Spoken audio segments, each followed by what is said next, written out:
আসসালামু আলাইকুম friends, welcome back to my channel. তো আজকে আমি তৈরি করব হচ্ছে সেরা স্বাদের টক ঝাল মিষ্টি তেঁতুল আচার। আর এই আচারের নাম শুনলেই কিন্তু সবার জিভে জল এসে যায়। আর খেতে কিন্তু একদম রাস্তার পাশের মামাদের আচারের মতোই হবে। তো আশা করি ভিডিওটি স্কিপ না করে দেখে যাবেন। তো চলুন কিভাবে এই তেঁতুলের আচারটি তৈরি করতে হবে। এ পর্যায়ে নিয়ে নিচ্ছি হচ্ছে ফ্রেশ দেখে 500 গ্রামের মতন তেঁতুল। আপনারাও চেষ্টা করবেন ফ্রেশ দেখে এই তেঁতুলগুলি নেওয়ার জন্য। আর কালো তেঁতুলটা দিয়ে কিন্তু আচার খেতে যেমন ভালো লাগে না, দেখতেও ভালো লাগে না। এবার এগুলিকে আমি পরিষ্কার করে নিচ্ছি। আপনারা চাইলে কিন্তু এগুলি সহকারেও আচার তৈরি করে নিতে পারেন। আর তেঁতুলের পরিমাণ আপনারা কম বেশি করে নিতে পারেন। তাহলে তেঁতুলটা পরিষ্কার করা হয়ে গিয়েছে। একদম ভালো করে আমি পরিষ্কার করে নিয়েছি। এইবার এতে দিয়ে দিচ্ছি হচ্ছে আধা গ্লাস পরিমাণ পানি।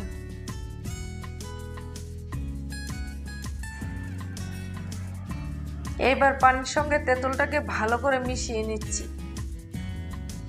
এবার 1 ঘন্টার জন্য রেস্টে রেখে দেব। 1 ঘন্টার ভিতরে কিন্তু তেঁতুলটা নরম হয়ে যাবে। এখানে আমি আচারের জন্য মশলাটা তৈরি করে নিচ্ছি। তো প্রথম অবস্থায় দিয়ে দিলাম হচ্ছে শুকনো মরিচ। আপনারা আপনাদের ইচ্ছে অনুযায়ী ঝাল অ্যাড করবেন কিংবা মরিচ অ্যাড করবেন। তো এ পর্যায়ে আমি দিয়ে দিচ্ছি হচ্ছে আস্তা ধনিয়া।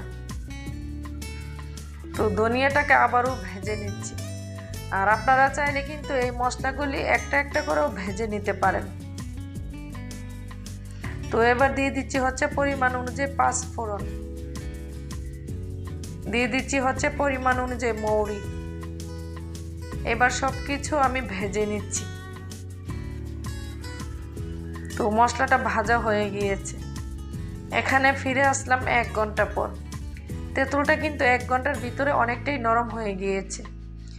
এবার হাত দিয়ে কষলিয়ে নিচ্ছি।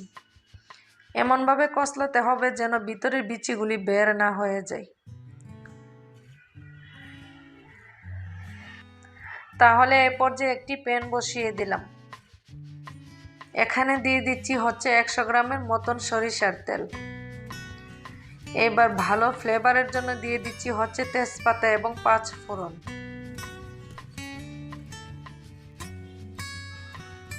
এবার আমি এগুলিকে ভেজে নিচ্ছি। অনেক সুন্দর একটি ফ্লেভার পাওয়া যাচ্ছে। তো এ পর্যায়ে দিয়ে দিচ্ছি হচ্ছে আমি যে তেঁতুলটা মেখে রেখেছিলাম সেটা।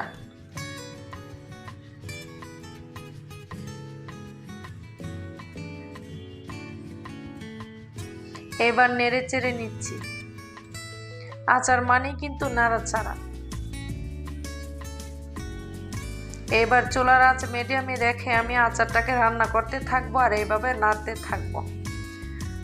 আচার রান্না করার সময় কিন্তু কোনোভাবে চুলার কাছ থেকে সরে যাওয়া যাবে না। তো এ পর্যায়ে দিয়ে দিচ্ছি হচ্ছে চিনি। এখানে আপনারা চাইলে চিনির পরিবর্তে কিন্তু গুঁড়ো ব্যবহার করতে পারবেন। তো এখানে আমি 150 গ্রামের মতন চিনি দিয়ে দিলাম। এইবার নেড়ে চেড়ে নিচ্ছি।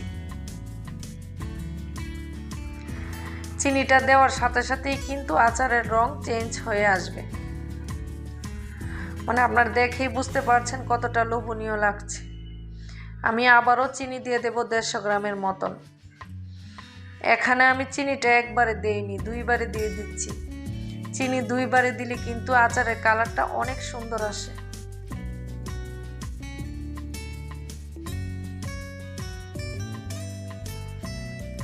তো এ পর্যায়ে দিয়ে দিচ্ছি হচ্ছে স্বাদ অনুযায়ী লবণ।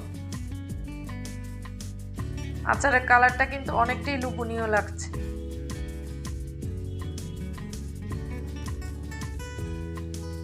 তো আবারও আমি নেড়ে চেড়ে নিচ্ছি। এখানে কিন্তু কোনোভাবেই আচার নাড়াচাড়া বন্ধ করা যাবে না, তাহলে নিচে পুড়ে যাবে, খেতে ভালো লাগবে না। সো এ পর্যায়ে দিয়ে দিচ্ছি হচ্ছে ভাজা মশলার গুঁড়া। যে মশলাগুলি আমি ভেজে রেখেছিলাম সেটাকে আমি গুঁড়া করে নিয়েছি। তো এ পর্যায়ে দিয়ে দিচ্ছি হচ্ছে চিলি ফ্লেক্স 1 চা চামচ। যে আস্ত মরিচ আমি ভেজে রেখেছিলাম সেটাকে গুঁড়া করে নিয়েছি। এ পর্যায়ে আমি আবারও নেড়ে চেড়ে নিচ্ছি। আচারটা কিন্তু অনেকটাই লোভনীয় লাগছে, আমার কিন্তু এখনই খেতে ইচ্ছে করছে। তাহলে এ পর্যায়ে দিয়ে দিচ্ছি হচ্ছে ভিনেগার। এটা দিলে কিন্তু আচার আর নষ্ট হওয়ার কোনো চান্স নেই। আপনারা চাইলে কিন্তু নর্মাল তাপমাত্রায় রেখে এই আচারটা 3 মাস পর্যন্ত খেতে পারেন, আর চাইলে নর্মাল ফ্রিজে রেখে 6 মাস পর্যন্ত খেতে পারবেন। এ পর্যায়ে কিন্তু আমার আচারটা অনেকটাই হয়ে এসেছে, মানে এ পর্যায়ে আমি নামিয়ে ফেলবো। এর চেয়ে বেশি আর জাল করার প্রয়োজন নেই, ঠান্ডা হলে অনেকটাই শুকিয়ে যাবে। এ পর্যায়ে আমি আপনাদেরকে পরিবেশন করে দেখিয়ে দিচ্ছি কেমন হয়েছে। তো ফ্রেন্ডস, তৈরি হয়ে গেল সেরা স্বাদের টক ঝাল মিষ্টি তেঁতুল আচার। আর খেতে কিন্তু একদম রাস্তার পাশের মামাদের দোকানের মতোই লাগবে। তো আশা করছি আমার এই রেসিপিটি আপনাদের ভালো লেগেছে। ভালো লাগলে চ্যানেলটিকে সাবস্ক্রাইব করে ভিডিওতে লাইক এবং কমেন্ট করার জন্য অনুরোধ রইল। আর সাথে আশা করছি একদিন হলো বাড়িতে এই রেসিপিটি তৈরি করবেন।